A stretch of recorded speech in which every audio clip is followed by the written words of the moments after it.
जय श्री श्याम। आज हम डिस्कस करते हैं बीएससी फाइनल फिजिक्स के यूनिट 3 के लेक्चर नंबर 6 के बारे में, और साथ ही डिस्कस करते हैं BSc BEd 4th year physics के यूनिट 3 के लेक्चर नंबर 6 के बारे में। आज अपना टॉपिक रहेगा साइक्लोट्रॉन में चुंबकीय फोर्सन।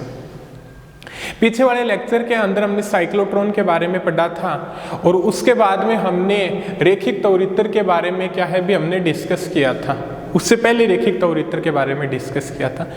रेखिक त्वरित्र हो या साइक्लोट्रॉन हो, दोनों क्या होते हैं भी एक्सेलरेटर होते हैं। किसके लिए भी? पार्टिकल को त्वरित करवाने का काम करते हैं। त्वरित मीन्स कर वेलोसिटी इंक्रीज करवाने का, और वेलोसिटी इंक्रीज मीन्स उसकी काइनेटिक एनर्जी को इंक्रीज करवाने का काम करते हैं। अब ये जो इसके बारे में क्या बताता है भी, चुंबकीय फोर्सन के बारे में क्या बताता है भी, साइक्लोट्रॉन का जो सिद्धांत है वो तभी सब सही माना जाएगा किस कंडीशन के अंदर, जो साइक्लोट्रॉन की जो सर्पिलाकार, जो साइक्लोट्रॉन के अंदर जो आयनों की सर्पिलाकार कक्षा होती है वो क्या हो भी N और S ध्रुव के मध्य तल में स्थित हो। ठीक है। और दूसरी कंडीशन वो क्या है भी, जो डीज के जो मध्य अंतराल का टाइम है और उस टाइम को क्या है वो सही समय में क्या है भी पहुंचे, या D1 व D2 के अंतराल को क्या है भी सही समय के अंदर पार करें। देखो दोनों पॉइंटों के बारे में अपने डिस्कस करते हैं। पहला पॉइंट तो क्या था भी, आयनों की जो कक्षा है, जो आयनों की सर्पिलाकार कक्षा है वो N और S ध्रुव के मध्य तल में स्थित हो। ठीक है। और N और S ध्रुव के जब मध्य तल में स्थित नहीं होगी तब जो साइक्लोट्रॉन का जो इसका आकार इस प्रकार होता है बेलनाकार टाइप का, तो वो क्या है या तो उसकी दीवारों से टकरा जाएंगे आयन। ठीक है। भी पहले एक चक्कर पूरा होने से के बाद यदि ऊपर नीचे होंगे तो एक चक्कर ही पूरा होने के बाद क्या भी उसकी दीवारों से टकरा जाएंगे, और दीवारों से टकराने के बाद वो क्या हो जाएगी, आयन कोई काम नहीं आएगा अपना। ठीक है भी, ये साइक्लोट्रॉन हो गया। दो इस प्रकार से खोखला बेलनाकार पात्र होते हैं, इनके व्यास के किनारे सामने होते हैं, और इसके अंदर ऊपर नीचे होगा या तो ऊपर या नीचे होगा तो इसे एक दो चक्कर लगा के टकरा के पार हो जाएंगे आयन। तो उसकी ना तो काइनेटिक एनर्जी इंक्रीज होगी, तो ना उसका क्या है भी कोई अच्छा योगदान होगा। जब मध्य तल में एकदम मध्य तल में स्थित होंगे तो वो धीरे धीरे उसके क्या है भी चक्कर लगाते इंक्रीज करके क्या है भी बाहर आएंगे। एक तो क्या होता है भी N और S के मध्य तल में स्थित हो। दूसरा क्या है भी, यदि वो टाइम क्या है भी समय अंतराल D1 में दोनों डीज के समय अंतराल को क्या है भी सही समय में पार करना चाहिए। ठीक है। सही समय में पार क्या है भी किस कंडीशन के अंदर करेगा, जब क्या है भी दोनों का जो टाइम का फैक्टर कांस्टेंट बना, जो T/2 टाइम के अंदर जो अर्ध चक्कर को है ना वो सही समय में पार करें। यदि वो सही समय में पार नहीं करेगा तो पॉजिटिव नेगेटिव है ना वो क्या है भी सही समय पर चेंज नहीं हो पाएंगे, और सही समय पर चेंज नहीं होंगे तो वो क्या है भी पॉजिटिव आयन के सामने पॉजिटिव आएगा, वो प्रतिकर्षित हो जाएगा। ऐसी कंडीशन हो गई तो आयन क्या होगा भी त्वरित नहीं होगा। भी क्या है भी नेगेटिव पॉजिटिव वाली स्टेज है ना, मैं रेखिक त्वरित्र के अंदर भी आपको अच्छे तरीके से बता रहा था, साइक्लोट्रॉन के अंदर भी बता रहा था भी जो टाइम की कंडीशन है वो सही समय पर पूरा करें, जिसके कारण क्या अभी आयन की ऊर्जा में वृद्धि हो चुके।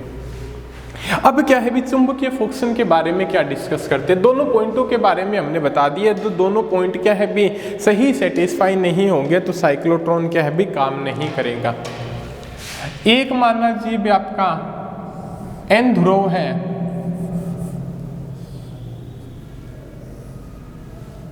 और एक मानिएगा भी आपका S ध्रुव है। शक्तिशाली चुंबकीय ध्रुव होते हैं, और इसके जो आकार को इस प्रकार से बनाया जाता है कि वो क्या हो भी आयन की सर्पिलाकार कक्षा के ऊपर क्या हो भी लंबवत हो। ये दो बड़े ध्रुव हो गए, ये इसका क्या हो गया भी मध्य तल हो गया। अब ये बताता है भी जो आयन की सर्पिलाकार कक्षा हो वो इसके क्या है भी मध्य तल में स्थित हो। ठीक है। यदि वो ऊपर नीचे होगी, यहाँ पे साइक्लोट्रॉन बना के नहीं दर्शा रहा हूं मैं, यदि वो ऊपर नीचे होंगी तो उसकी दीवारों से टकरा के क्या है भी वो क्या हो गए भी अणु क्या है भी जो आयन होंगे वो कोई काम नहीं आएंगे। ठीक है। इनके जो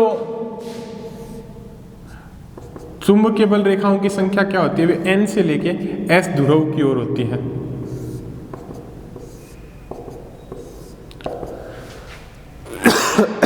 ठीक है। चुंबकीय फोर्सन क्या बोलेंगे भी, साइक्लोट्रॉन के ध्रुवों की बनावट क्या है भी, इस प्रकार से बनाई जाती है भी, आयनों की सर्पिलाकार कक्षा हो भी मध्य तल में स्थित हो, और यदि क्या है भी मध्य तल में स्थित नहीं होती है तो यहाँ पे चुंबकीय बल रेखाएं है ना, वो उसको मध्य तल में लाने का प्रयास करती है। इसी को बोलते हैं भी अपने चुंबकीय फोर्सन बोलते हैं। कहने का मतलब है साइक्लोट्रॉन के जो ध्रुवों की बनावट क्या है भी, इस प्रकार से बनाई जाती है कि जो साइक्लोट्रॉन की जो के अंदर जो आयनों की जो सर्पिलाकार कक्षा है वो क्या हो भी मध्य तल में स्थित हो। और यदि क्या है भी वो ऊपर नीचे है, मध्य तल में स्थित नहीं है, तो चुंबकीय ध्रुवों के कारण जो चुंबकीय बल रेखाएं हो गया, जो चुंबकीय बल लगेगा वो क्या है भी उस आयन की सर्पिलाकार कक्षा को क्या है भी मध्य तल में लाने की कोशिश करता है। इसको बोलते हैं चुंबकीय फोर्सन।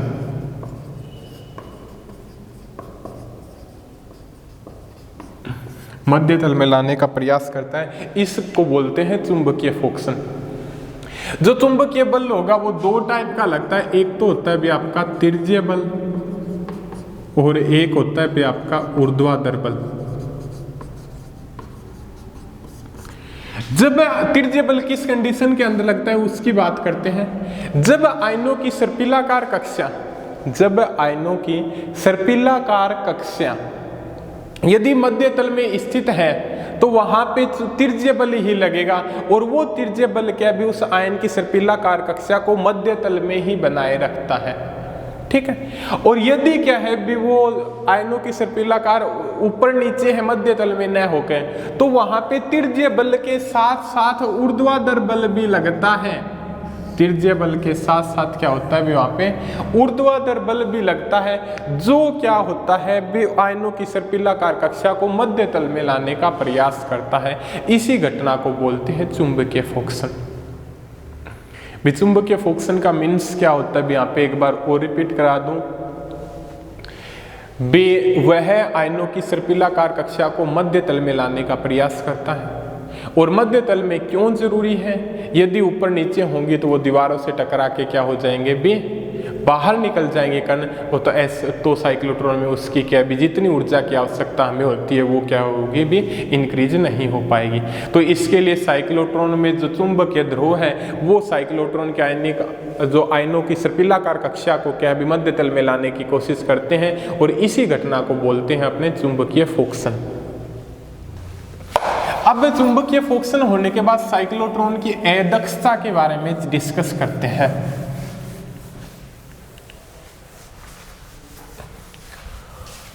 साइक्लोट्रॉन की अदक्षता,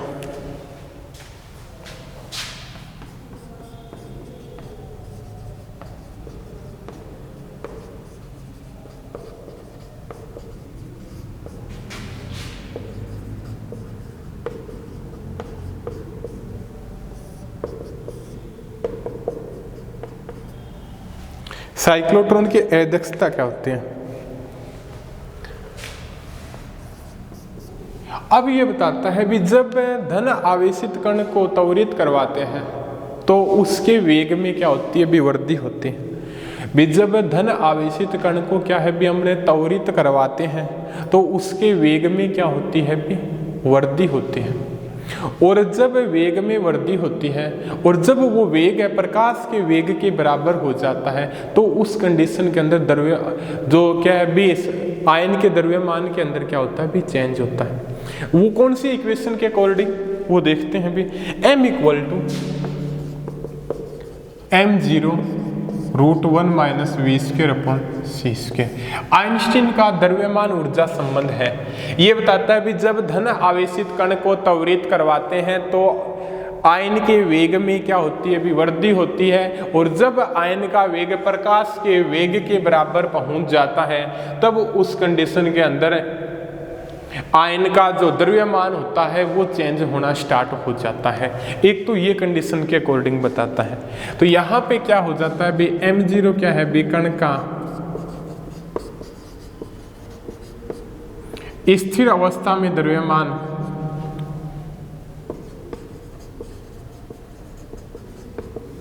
और m क्या है भी कण का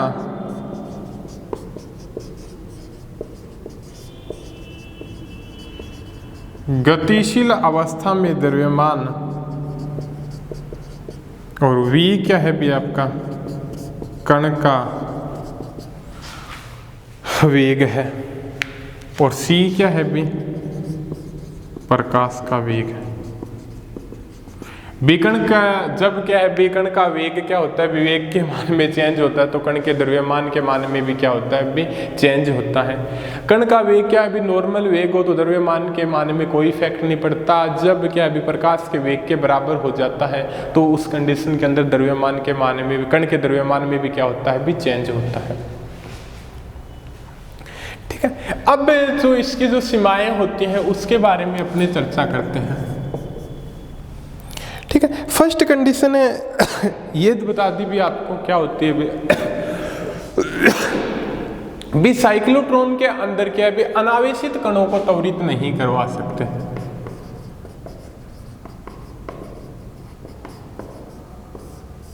साइक्लोट्रॉन के अंदर क्या है भी अनावेशित कणों को त्वरित नहीं करवा सकते। अनावेशित कणों जैसे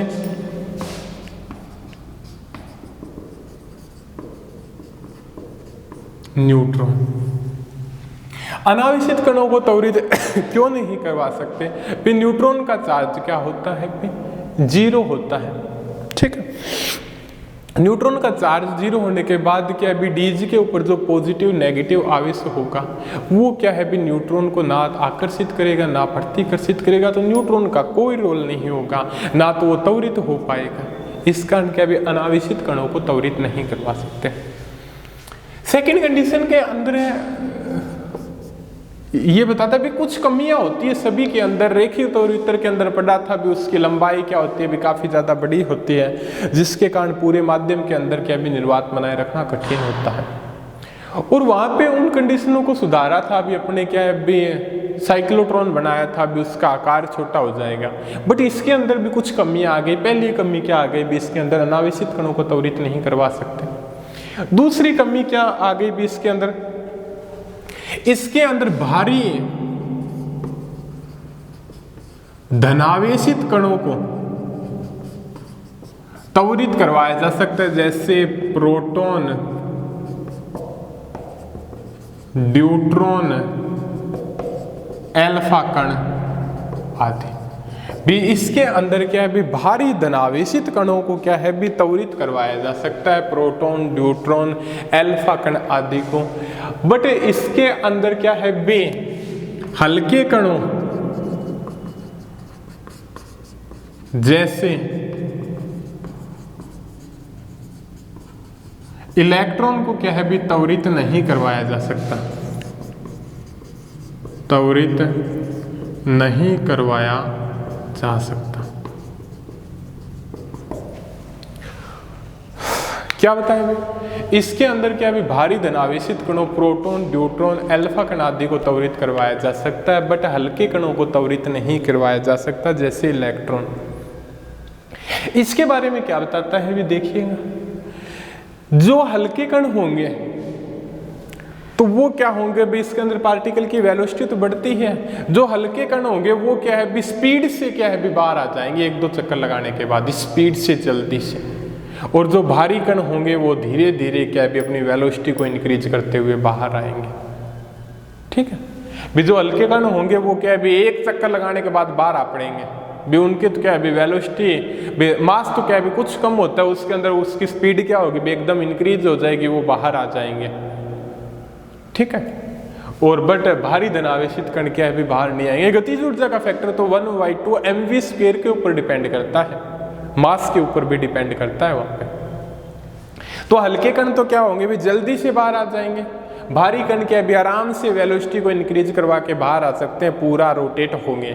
तो क्या है भी भारी धनावेशित कणों को तो त्वरित करवा सकते हैं, हल्के कण क्या है भी वहां पे त्वरित नहीं होंगे, क्योंकि वो साइक्लोट्रॉन के अंदर एक या दो चक्कर लगाने के बाद बाहर निकल जाएंगे। तो इसके कारण साइक्लोट्रॉन के अंदर हल्के कणों को त्वरित नहीं किया जा सकता। तीसरा जो फैक्टर है आपके सामने एक ये भी होता है भी आवेशित कण के अर्ध चक्कर को पूरा करने में लगने वाला समय t = πm/qb होता है। यही था भी साइक्लोट्रॉन के अर्ध चक्कर को पूरा करने में लगने वाला समय t = πm/qb था। और पाई m0/qb √1-v²/c²। ये भी होता है जब मास का मान चेंज होता है। तो देखिएगा इसके अंदर क्या कमी आई। इसके अंदर आपके सामने एक कमी आई जब पार्टिकल का वेग होता है, ठीक है, लाइट के वेग से कम होता है, ठीक है, जब पार्टिकल का वेग होता है प्रकाश के वेग से कम होता है तब मास के मान में कोई कमी नहीं होती, चेंज नहीं होता, जिसके कारण क्या होता है भी ये जो t/2 आवर्तकाल का मान है वो क्या रहता है भी फिक्स सा बना रहता है, ठीक है, भी वो कंडीशन t/2 टाइम की कंडीशन को क्या है भी वो एग्जैक्ट बनाए रखेगा। भी कहने का मतलब जो t का मान है वो πm/qb पे डिनोट करता है, चार्ज के ऊपर, b चुंबकीय क्षेत्र के ऊपर, m क्या है भी मास के ऊपर डिपेंड करता है।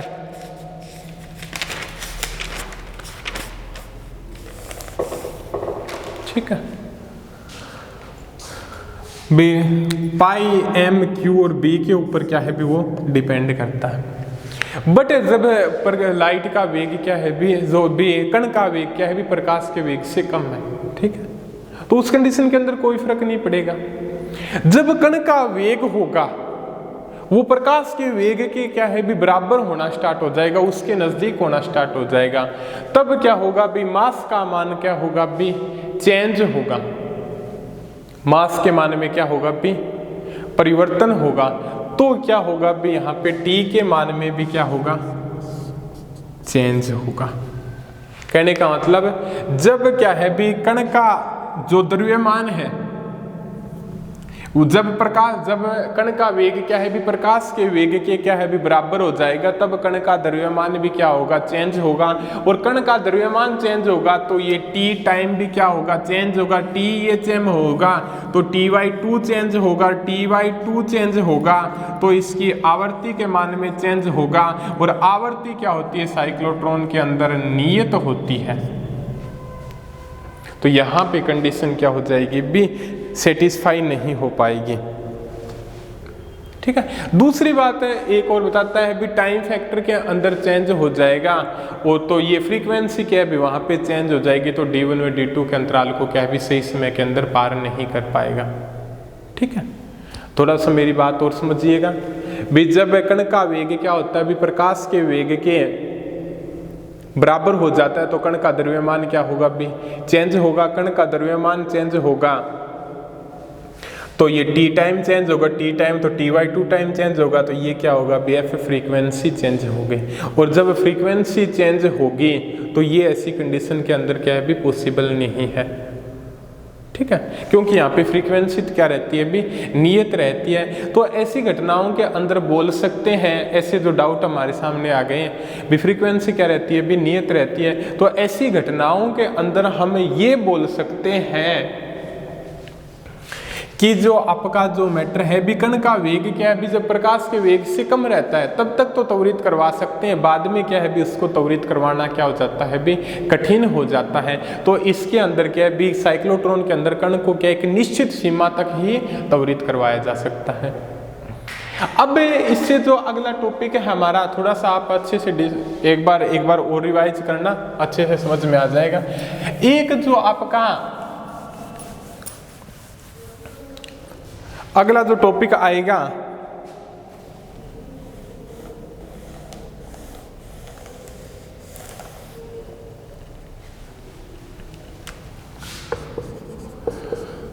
वो क्या आएगा भी आपका सिंक्रोसाइक्लोट्रॉन।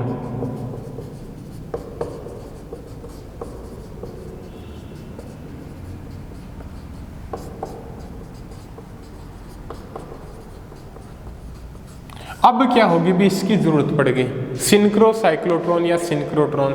अब इसकी जरूरत क्यों पड़ी? एक तो क्या है भी इसको क्या है भी एक निश्चित सीमा तक ही त्वरित करवा सकते हैं, क्योंकि वो आवर्ती चेंज वाला कंसेप्ट क्या हो जाता है भी वहां पे रॉन्ग हो जाता है।